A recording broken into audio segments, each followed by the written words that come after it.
नमस्ते दोस्तों ओशो ने कहा है कि परमात्मा कहाँ है। परमात्मा ने इंसान को बनाया, लेकिन इंसान परमात्मा को ढूंढता रहता है और हम हमेशा भाग दौड़ करते रहते हैं। इस वीडियो में आप जानेंगे कि क्या है असल ज़िंदगी। तो वीडियो पूरा देखें। एंड आप लोगों से एक छोटी सी रिक्वेस्ट है, अगर आपने अभी तक वीडियो को लाइक नहीं किया तो वीडियो लाइक करके चैनल सब्सक्राइब कर लेना, क्योंकि आपकी सपोर्ट की मुझे बहुत ज़रूरत है।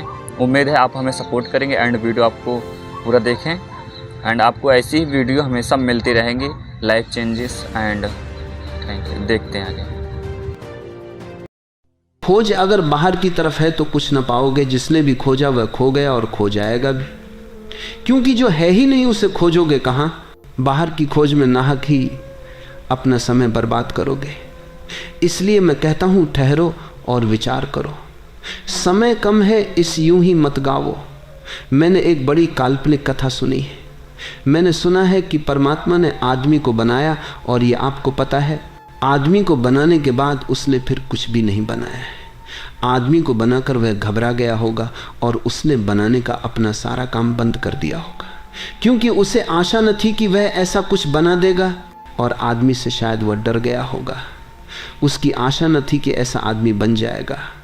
और शायद पुरानी कथा है, वह इतना डर गया अपने ही बनाए हुए आदमी से कि उसने देवताओं से पूछा कि आज नहीं, कल यह आदमी मुझे परेशान करने लगेगा। मुझे कोई छिपने की जगह बता दो जहां मैं छिप जाऊं और यह आदमी मुझे न खोज सके। तो अलग अलग सुझाव आए, बड़े प्रस्ताव आए। किसी ने कहा, दूर हिमालय में पहाड़ों में छिप जाओ, परमात्मा हंसा। और उसने कहा, यह जो आदमी है जिसे मैंने बनाया है, हिमालय इसके लिए बहुत दूर नहीं है, ये वहां पहुंच जाएगा। किसी ने कहा, चांद तारों में छिप जाओ। परमात्मा ने कहा, थोड़ी बहुत देर छिपे रह सकते हैं, लेकिन यह आदमी जैसा मैंने बना लिया है, ये वहां पहुंच ही जाएगा। फिर किसी ने उससे कहा, फिर एक ही रास्ता है, इसी आदमी के भीतर छिप जाओ। परमात्मा राजी हो गया।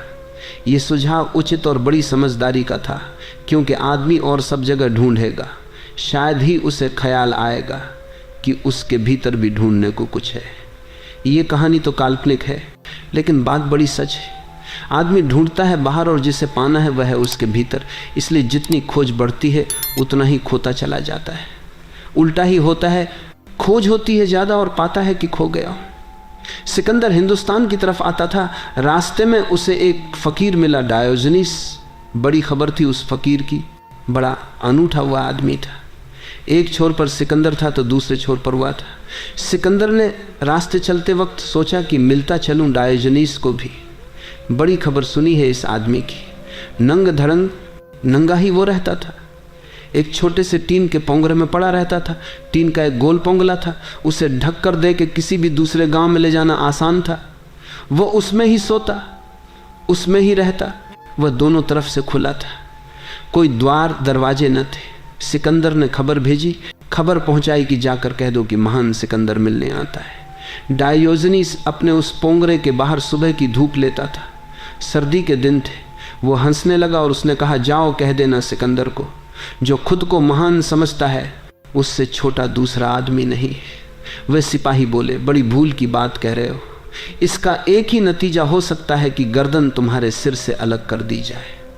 डायोजनीस ने कहा, जाओ और कह देना।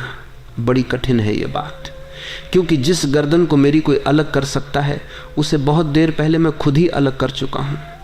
कह दो सिकंदर से बहुत मुश्किल है ये बात। तलवार काम नहीं कर सकेगी, क्योंकि जिस शरीर को वह समाप्त करेगा मैं जान चुका हूं कि वो मैं नहीं हूं। खबर ये सिकंदर को कर दी गई होगी।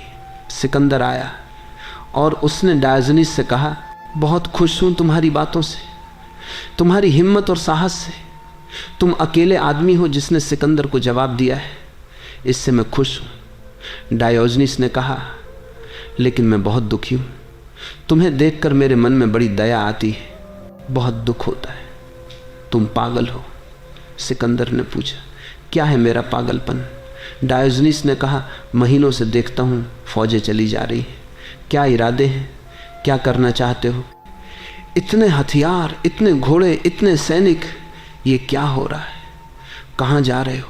ये तोपें कहाँ जा रही हैं? सिकंदर ने कहा, मेरा इरादा है एशिया माइनर को जीतने का। डायोजनीस ने पूछा, और उसके बाद? सिकंदर ने कहा, उसके बाद हिंदुस्तान। और डायोजनीस ने पूछा, उसके बाद?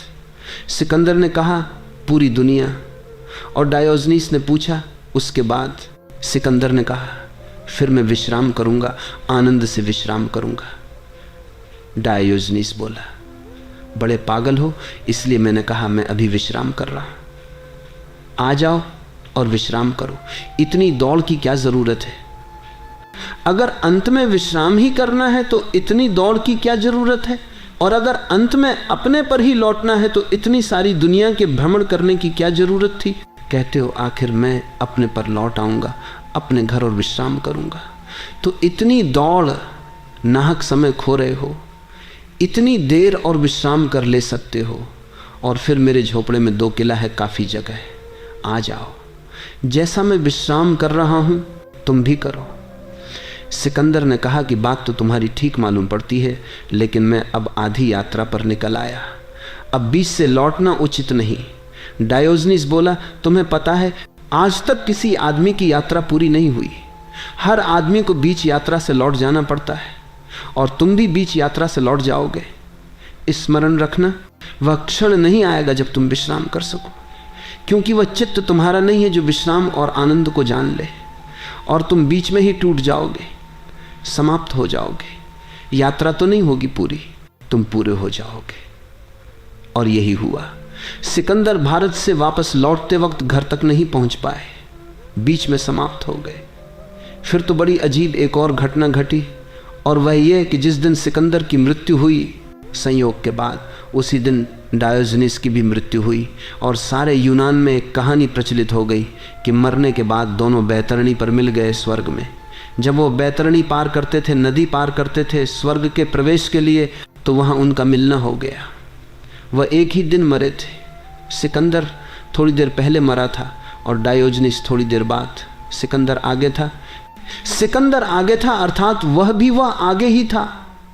कथा भले काल्पनिक हो, पर सत्यता तो यही है कि यहाँ कोई आराम नहीं कर पाया। परमात्मा को जिसने बाहर खोजा वह भटक गया। परमात्मा अगर इस जगत कहीं है तो वह आपके अंदर है। बाहर खोजोगे भटक जाओगे। आज के लिए इतना ही। तो दोस्तों, उम्मीद है मुझे कि आपको ये वीडियो अच्छी लगी होगी। अगर वीडियो अच्छी लगी हो तो वीडियो लाइक करके चैनल सब्सक्राइब कर लेना, एंड अपनी राय कमेंट जरूर बताना। एंड दोस्तों, ऐसी वीडियो आपको हमेशा मिलती रहेंगी। तो